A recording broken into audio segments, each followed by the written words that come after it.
بسم اللہ الرحمن الرحیم۔ گمنام ایرو کے معزز ناظرین، السلام علیکم۔ آئیے چلتے ہیں کہانی کی طرف۔ میں نے ایک ٹھنڈی سانس لی۔ کاش اس ملک میں قانون صرف کتابوں میں نہ ہوتا، کہیں نظر بھی آتا۔ یہی تو مشکل ہے کہ یہاں قانون سے کھیلنے والے عیش کر رہے ہیں اور قانون کے پابند شریف شہری عذاب میں ہیں۔ اس لیے میں کسی جعلی پیر کا مرید بن کے برائی کا حصہ نہیں بننا چاہتا۔ رئیس نے فخر سے کہا، ہاں جب تو وزیر اعظم بن جائے تو ختم کر دینا ساری برائیوں کو، چوروں بدماشوں کا خاتمہ کر دینا، قانون نافذ کر دینا، پھر شریف لوگ سکھ سے رہیں گے۔ کیا ایسا ہونا ناممکن ہے؟ ابے چھوڑ، تجھ سے پہلے کتنے صدر اور وزیر اعظم گزر گئے یا گزار دیے گئے۔ کیا وہ بیوقوف تھے، جاہل تھے؟ انہیں پتہ نہیں تھا کہ کیا ہو رہا ہے پاکستان میں؟ کیا ان کے پاس اختیار نہیں تھا؟ میں نے کہا، ہاں وہ چاہتے تو اس نظام کو ٹھیک بھی کر سکتے تھے، مگر وہ خود ٹھیک نہیں تھے، کیونکہ ان کی نیت ٹھیک نہیں تھی۔ جو ٹھیک تھے ان کو چلتا کر دیا ان سالے اندر کے دشمنوں نے۔ بھارت اسرائیل بال بیکا نہیں کر سکتے ہمارا، مگر ہم خود جو ہیں اپنی جڑیں کھودنے والے۔ اچانک رئیس نے کہا، ابے تو نے کچھ دیکھا؟ ابھی وسیم گزرا ہے یہاں سے، گاڑی میں نیلی تھی۔ میں نے کہا، دھوکا ہوا ہوگا تجھے، اس کا یہاں کیا کام؟ کیا پتا وہ پیر صاحب کے پاس آیا ہو حاضری کے لیے، یا رہتا ہو یہیں کہیں۔ چل دیکھتے ہیں۔ اگر تو نے دیکھ لیا اسے تو وسیم نے ہمیں ضرور دیکھا ہوگا۔ ہیڈ لائٹس کی روشنی میں میں نے کہا۔ ہم واپس گئے اور ہر طرف گھوم پھر کے دیکھا، لنگر ختم ہو چکا تھا اور لوگ اب ڈکارے مارتے خلال کرتے قوالوں کو دیکھ رہے تھے جو اپنا طبلہ ہارمونیم سیٹ کر رہے تھے۔ قوال پارٹی کے 8-10 ارکان میں 4 ہم شکل اور 22 لگتے تھے۔ وہ سب ایک جیسی کالی ٹوپیاں، سنہری کام والی مخمل کی لال کوٹیاں اور طوطے کے رنگ کے سبز ریشمی کرتے پہنے ہوئے تھے۔ چیف قوال بھاری بدن اور لمبے بالوں والا ادھیڑ عمر شخص تھا جو مسلسل پان چبا رہا تھا اور بڑے اکھڑ لہجے میں سب کو ہدایت دے رہا تھا۔ اس نے 15-16 سال کے ایک لڑکے کو ایک تھپڑ بھی رسید کیا جو اونگنے لگا تھا۔ وہ تو کہیں بھی نہیں ہے، میں نے کہا۔ قسم اللہ کی میں نے اسے دیکھا تھا، رئیس بولا۔ کہاں گیا سالہ؟ میں نے کہا، یار کیا پتا وہ ادھر کہیں رہتا ہو، مکان بنوا لیا ہو۔ یہ نئی بستی ہے، زمین سستی ہوگی یہاں۔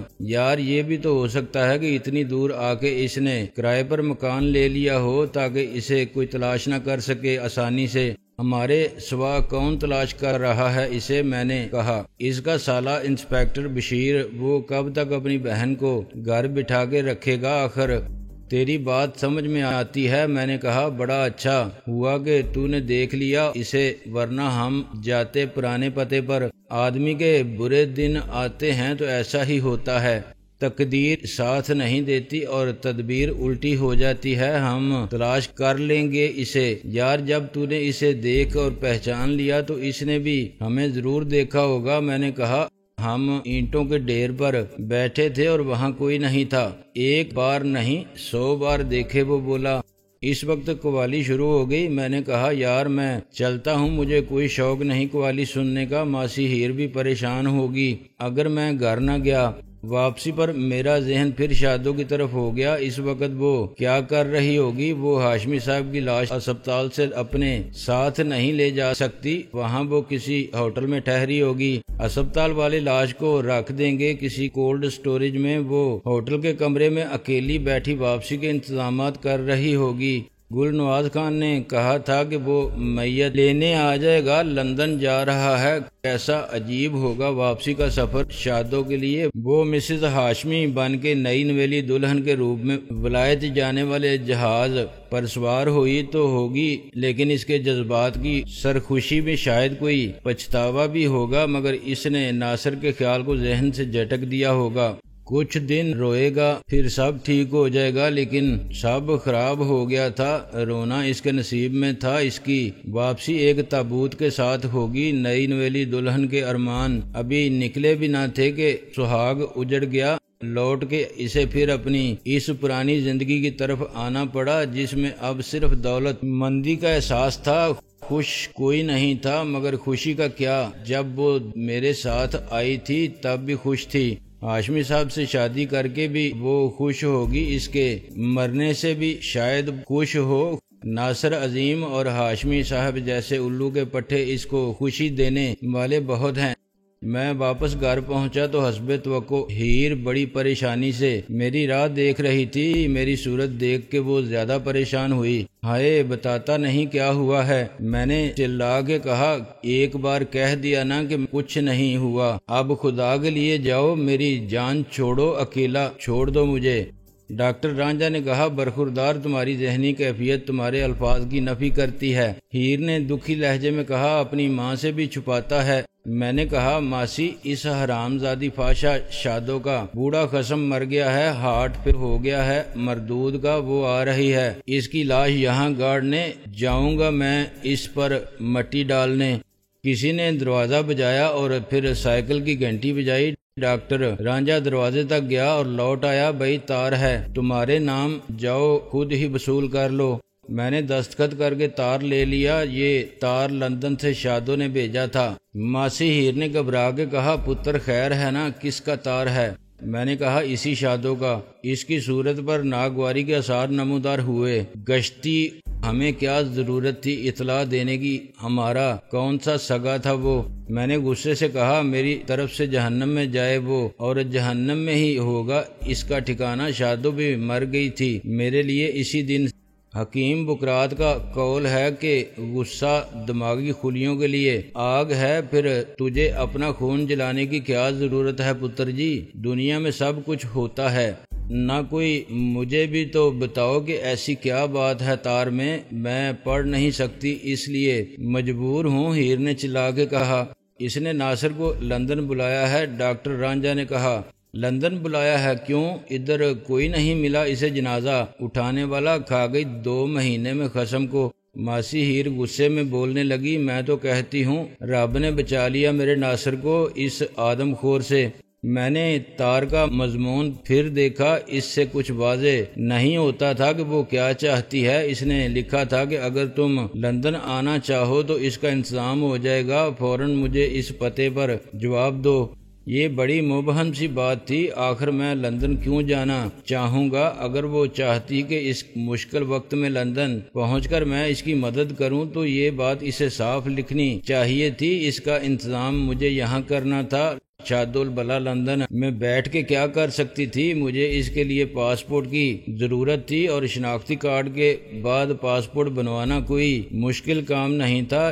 لندن جانے کے لیے ہوائی جہاز پر سیٹ حاصل کرنے کے لیے رقم کا بھی کوئی مسئلہ نہیں تھا۔ اصل مسئلہ ہو سکتا تھا ویزا حاصل کرنے کا۔ شاید انتظام سے اس کی یہی مراد تھی۔ وہ وہاں کسی سے کہے گی کہ میں اکیلی ہوں اور کسی کو اپنی مدد کے لیے بلانا چاہتی ہوں، لیکن یہ بات بھی ناقابل فہم تھی۔ میت کو تابوت میں ڈال کے ہوائی جہاز سے روانہ کرنے میں اس کی مدد خود اسپتال والے کر سکتے تھے یا ہوائی کمپنی کے نمائندے۔ وہاں پاکستانی بھی کام نہ تھے، اور ایسے موقع پر تو دشمن بھی کام آ جاتے ہیں۔ میں نے تار کو پھر غور سے دیکھا تو بات میری سمجھ میں آ گئی۔ تار پر 1 ہفتے پہلے کی تاریخ تھی۔ یہ ہمارے ڈاک اور تار کے محکمے کی کارکردگی کا کمال تھا کہ لندن سے چند منٹ میں پاکستان پہنچ جانے والا پیغام مجھ تک 1 ہفتے میں پہنچا تھا۔ یہ تار شادو نے ہاشمی صاحب کو ہارٹ اٹیک ہونے سے پہلے بھیجا تھا۔ انتظام کا مطلب میری سمجھ میں آنے لگا تو ذلت کا احساس میرے وجود میں غصے کی آگ بن کر پھیلنے لگا۔ شادو کے کہنے پر ہاشمی صاحب نے وہاں میرے لیے رہائش اور ملازمت کا کوئی انتظام کیا ہوگا، یہ سمجھتے ہوئے کہ پاکستان میں ادھر ادھر دھکے کھانے والا لاوارث نوجوان کو ملک سے باہر قسمت آزمانے کا موقع فراہم کر کے اس پر احسان کیا جائے۔ مشرق وسطیٰ کے ممالک اور دبئی، شارجہ اور سعودی عرب سے برطانیہ اور امریکہ تک ہر جگہ جانے کے لیے پاکستان کے نوجوان اتنے بے تاب تھے کہ اس کے لیے ہر وہ جائز و ناجائز طریقہ اختیار کر رہے تھے۔ وہ جعلی پاسپورٹ اور ویزوں کی مدد سے سرحدیں عبور کر رہے تھے۔ جو پکڑے گئے تھے وہ جیلوں میں پڑے تھے جو حکام کی نظروں سے بچ نکلے تھے، وہ مفرور مجرم کی طرح رپوشی کی زندگی گزار رہے تھے۔ بیرون ملک بھجوانے والے دھوکے باز ایجنٹ ان سے لاکھوں وصول کر رہے تھے۔ وطن چھوڑ کے جلا وطن ہو جانے والے نوجوان یہ سمجھتے تھے کہ تقدیر کے سارے خزانے ان کے انتظار میں ہیں۔ ہر جگہ خون برس رہا ہے اور زندگی کے ہر خواب کی تعبیر دینے والی ریال، ڈالر یا پاؤنڈوں بوری بربر لائیں گے تو آنے والی 7 نسلوں کے دن پھر جائیں گے۔ یہ سراب تھا جس کی حقیقت کو سمجھے بغیر میرے وطن کے نوجوان آنکھیں بند کیے اس کے پیچھے دوڑ رہے تھے، لیکن ان میں ناصر عظیم شامل نہیں تھا۔ آخر کیا سمجھتی ہے وہ فحاشہ خود کو؟ میں نے غصے میں تار کو پھاڑ کے اس کے ٹکڑے ٹکڑے کر دیے۔ کیا میں محتاج ہوں کسی کا؟ ہیر نے اپنا ہاتھ سینے پر رکھ لیا۔ ہائے اللہ نہ کرے میں اس کا احسان لے کر لندن جاؤں گا، وہاں 2 ٹکے کا ذلیل کام کروں گا، میں نے چلاتے ہوئے کہا۔ ہوٹلوں میں برتن دھونے کے اور بیرہ گیری کرنے کے یہ لکھا ہے اس نے۔ ہیر آگ بگولا ہو گئی۔ ڈاکٹر رانجھا نے کہا، بھائی لکھا تو نہیں ہے مگر مطلب ایسا ہی ہے کہ تم آ جاؤ یہاں، آگے تمہاری قسمت خود، اس سے تو وہاں رہنا نہیں تھا۔ اس نے بندوبست کرا دیا ہوگا کسی چھوٹی موٹی نوکری کا، اس کا شوہر اتنا بڑا وکیل تھا، وہاں بھی جان پہچان ہوگی اس کی۔ میں نے کہا، وہ اچھی طرح جانتی ہے میرے عزائم کیا ہیں، میں کچھ بننا چاہتا ہوں اپنی محنت سے اور صلاحیت سے، مجھ میں ہمت ہے سب کچھ کرنے کی اور میں کسی کی محتاجی قبول نہیں کر سکتا۔ مجھے کوئی ضرورت نہیں اپنا پاکستان چھوڑ کے کہیں جانے کی، میری تقدیر اسی ملک سے وابستہ ہے اور مجھے یہاں کوئی کمی نہیں مواقع کی۔ ابھی میٹرک بھی نہیں کیا تھا میں نے، باہر کون پوچھے گا مجھے، میرے پاس کوئی غیر معمولی ہنر بھی نہیں، کیوں جاؤں میں ولایت محنت مزدوری اور معمولی حیثیت کے گھٹیا کام کرنے کے لیے جو خود نہیں کر سکتے وہ ہم کالے ایشیائی لوگوں سے کراتے ہیں، ذلیل کرتے ہیں، کالا کتا کہہ کے بولتے ہیں اور آج بھی غلاموں جیسا سلوک کرتے ہیں۔ سچ کہا تم نے پتر جی، جو سکھ اپنے چبارے وہ بلخ نہ بخارے۔ ڈاکٹر رانجھا نے کہا، بے گھر اور بے وطن آدمی خود اپنی نظر میں ذلیل ہو جاتا ہے، وہ ہوئی نا ذلیل۔ ہیر نے موقع سے فائدہ اٹھایا، ادھر اپنا گھر بساتی، سکھ چین سے رہتی، اس بڈھے کے ساتھ گئی تھی ولایت بڑی شان سے، اب آ رہی ہے کھجل خوار ہو کے۔ کیا ملا جوانی سے؟ جوانی میں بیوہ ہو کے، پیسہ تو کنجری کے پاس بھی ہوتا ہے، توبہ توبہ، یہ سب لالچ کی سزا ہے۔ میں نے تلخی سے کہا، جسے تم سزا سمجھ رہی ہو ماسی، وہ اس کے لیے تقدیر کی لاٹری ہے، آج وہ لاکھوں کی مالک ہے، میرے ساتھ رہ کے اسے کیا ملتا؟ ہائے پیسہ ہی سب کچھ ہوتا ہے کیا؟ ہاں آج کل سب کچھ ہوتا ہے، ماں باپ، ایمان، خدا، سب پیسہ ہی ہے۔ ماسی ایسی ہی ہو گئی ہے یہ دنیا، میں نے کہا، اور وہ ایسی ہی لڑکی تھی، مجھے اس کے گن دیر سے پتہ چلے۔ چل رب نے بچایا تجھے اس منحوس بلا سے، نہیں تو تجھے بھی کھا جاتی، دفع کر اس کے خیال کو بھی اور جا سو جا آرام سے۔ پہلے اس سے پوچھ لے کہ کچھ کھایا بھی ہے یا نہیں، کہہ رہی ہے خالی پیٹ سو جا۔ ڈاکٹر رانجھا بولے، حکیم سقراط نے فرمایا ہے کہ معدہ خالی ہو تو شیطان خیالات معدے میں اترتے آتے ہیں دماغ سے اور معدے کی گیس اوپر دماغ میں۔ میں نے کہا، یہ بات تو ٹھیک ہے، تجربات پہلے کیے جاتے ہیں خرگوشوں پر اور گنی پگ پر۔ گنی پگ کیا ہوتا ہے یہ بھی بتا دو اسے، ڈاکٹر رانجھا نے خوش ہو کے کہا۔ گنی ایک ملک بھی ہے اور پہلے ایک سکہ تھا برطانیہ کا۔ پگ کہتے ہیں سور کو، میں نے جانتے بوجھتے غلط تشریح کی انگریزی میں۔ ہائے میں مر گئی، ہیر نے سینے پر ہاتھ مارا، پہلے نجس سور کو دبا دیتے ہیں پھر وہی انسانوں کو کھلاتے ہیں۔ اوے ابو جہل کی بچی، گنی پگ سفید رنگ کا ہوتا ہے مگر ہوتا تو سور ہے۔ توبہ توبہ، ماسی نے اس کی بات کاٹ دی، لا حول ولا قوت، وہ چوہے جیسا ہوتا ہے۔ چوہے جیسا ہو یا بلی جیسا، خنزیر تو خنزیر ہے، بیڑا غرق ہو ان انگریزوں کا، ہمارا ایمان عاقبت خراب کرتے ہیں۔ میں تو اب ہاتھ نہیں لگاؤں گی ان ولایتی دواؤں کو، ماسی ہیر نے سخت خفگی سے کہا۔ پھر کیا کرے گی؟ اس حکیم کی دوا کھائے گی جو تیرے آدھے خاندان کو مار چکا ہے۔ ڈاکٹر رانجھا نے کہا، تیرے ابا کی جان لی اس نے، اور پھر ماما کی ہاضمہ خراب ہوا تھا، اس کی معجون کھا کے ہیضہ ہو گیا تو بدنام کرتا ہے انہیں۔ لو پتر جی، اس کا ماما پہلے گیا کسی کے چہلم میں، وہاں سے ایک شادی میں، دونوں جگہ کھایا اس نے 4 بندوں جتنا۔ اللہ نے بڑی گنجائش رکھی تھی اس کے پیٹ میں، مگر اس دن پیٹ بھی ہار گیا۔ حکیم نے پیٹ خالی کرنے کے لیے دے دیا جمال گوٹا، کھایا پیا تو نکلا، ساتھ ہی جان بھی نکل گئی۔ 7 سال جیل بھی کاٹ آیا ہے، مگر اب پھر وہی کر رہا ہے۔ انگریزی دوائیاں گلاب جامن میں ملا کے دیتا ہے اور کہتا ہے جوارش معجون اور پتہ نہیں کیا، تو کیا کرتا ہے؟ ماسی نے آستین چڑھا لی۔ میں نے ان کے سامنے ہاتھ جوڑے، یہ آدھی رات کو طے کرنے والا مسئلہ نہیں ہے، ابھی محلے والے آ جائیں گے۔ ڈاکٹر رانجھا نے جاتے جاتے کہا، ویسے برخوردار میں نے بہت سی کتابیں لے لی ہیں، اب ہسپتال چلانا ہے تو علم ہے کون سی دوائیاں؟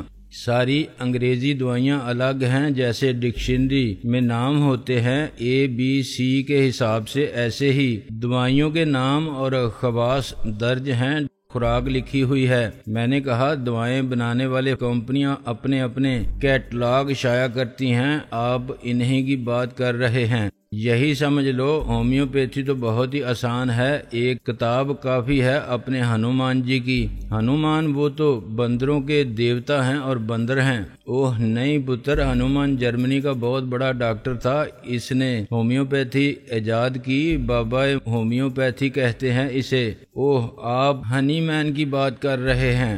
رانجھا نے اپنی خفت مٹائی، اب یہ کتابیں رٹنے کے بعد میری قابلیت کیا کسی MBBS ڈاکٹر سے کم ہوگی؟ میں نے کہا، مگر بیماری کی تشخیص اور علامات وہ ہنسنے لگا ہے تو اپنا بزنس سیکرٹ پتر جی، مگر اب تم سے کیا پردہ؟ میں نے ایک ڈائری بنا لی ہے، اس میں ہر صفحے پر ایک مرض کی علامات لکھی ہیں اور اس کے نیچے ساری دوائیاں۔ پہلے بیماری دیکھ لی، پھر دوا کے بارے میں پڑھ لیا، اور بس علاج غلط کیسے ہو سکتا ہے؟ انشاءاللہ اپنی پریکٹس خوب چلے گی، بلکہ توڑے گی۔ یہ جو لیبارٹری کی رپورٹیں ہوتی ہیں یہ میں پہلے ہی پڑھ لیتا تھا، ہر رپورٹ میں لکھا ہوتا ہے کہ نارمل کیا ہوتا ہے، ایک بچہ بھی دیکھ سکتا ہے کمی بیشی کو۔ میں ڈاکٹر رانجھا سے کیا کہتا، پہلے تو وہ بے ضرر شربت اور مختلف قسم کی بیج اور جڑی بوٹیاں ہی کھلا پلا رہے تھے، اب ان کے حوصلے بڑھ گئے تھے۔ بڑا ہسپتال بنانے سے پہلے وہ بڑے ڈاکٹر بھی بننا چاہتے تھے، اور اس کے لیے انہوں نے شارٹ کٹ اختیار کیا تھا۔ 5 سال میں MBBS کرنے والے آخری سال میں دعاؤں کے بارے میں پڑھتے ہیں، انہوں نے 4 سال کاٹ دیے تھے اور آخری سال کا کورس بھی خلاصہ بنا کے پاس ہونا چاہتے تھے۔ مجھے اندازہ تھا کہ چند برسوں میں وہ مکمل ڈاکٹر کہلائیں گے۔ بہت سے کیمسٹ دوا ساز کمپنیوں کے ریپس یعنی سیلز مین اور کمپاؤنڈر سے ہی ڈاکٹر بن جاتے ہیں یا عطائی کو ڈاکٹر بنا دیتے ہیں، پھر جب ہسپتال چل جاتا ہے تو وہ نوکری کی تلاش میں پھرنے والے نوجوان ڈاکٹروں کو 2-3 ہزار روپے ماہانہ پر ملازم رکھ لیتے ہیں اور قانونی طور پر محفوظ ہو جاتے ہیں۔ میرا ڈاکٹر رانجھا کو سمجھانا لا حاصل تھا، وہ لوگوں کی جانوں سے نہ کھیلیں۔ ان کے دماغ میں پہلے ہی خناس تھا کہ وہ ڈاکٹر ہیں اور خدا نے ان کے ہاتھ میں شفا لکھی ہے۔ اب کڑوا کریلا نیم چڑھنے لگا تھا۔ انہیں کون قائل کر سکتا تھا کہ یہ غیر اخلاقی اور غیر قانونی ہی نہیں، خطرناک کام بھی ہے۔ میرے لیے پولیس کو رپورٹ کرنا بھی ناممکن تھا۔ ملک میں ایسے ہزاروں ڈاکٹر تھے اور انہیں پوچھنے والا کوئی نہیں تھا۔ فرض اور محبت کی جنگ میں فرد کی جیت پر فلم بن جاتی ہے، مگر عملی زندگی میں آج تک کسی بیٹے نے باپ کے خلاف گواہی دی کہ وہ رشوت لیتا ہے، یا کسی بھائی نے بھائی کی رپورٹ کی کہ وہ جعلی دوائیں بناتا ہے، کسی نے اپنے دوست کو پکڑوایا یا وہ 2 نمبر کا مال سپلائی کرتا ہے۔ پھر میں کیا کرتا؟ میں بھی اسی کمزور معاشرے کا ایک بے وقت پردہ تھا۔ مجھ سے ہمت نہیں تھی کہ میں ان رشتوں کا خون کر سکوں جن کی آبیاری اپنے جذبات سے کی تھی۔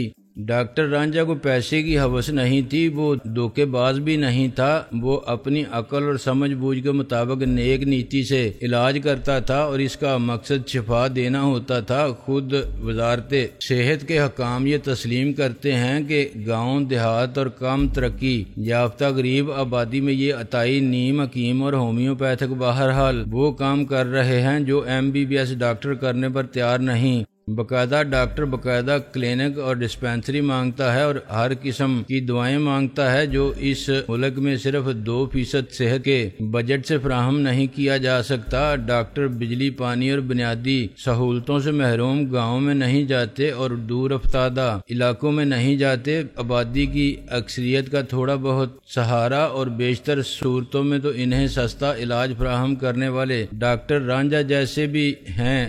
انہیں مریض بھی ایسے سادہ لو ملے ہیں کہ شفا ہو تو ڈاکٹر کو دعا دیتے ہیں اور قضا لے جائے تو دعائے مغفرت پڑھ کے کہتے ہیں کہ جو اللہ کی مرضی۔ ڈاکٹر موت کے وقت کو کیسے ٹال سکتا ہے؟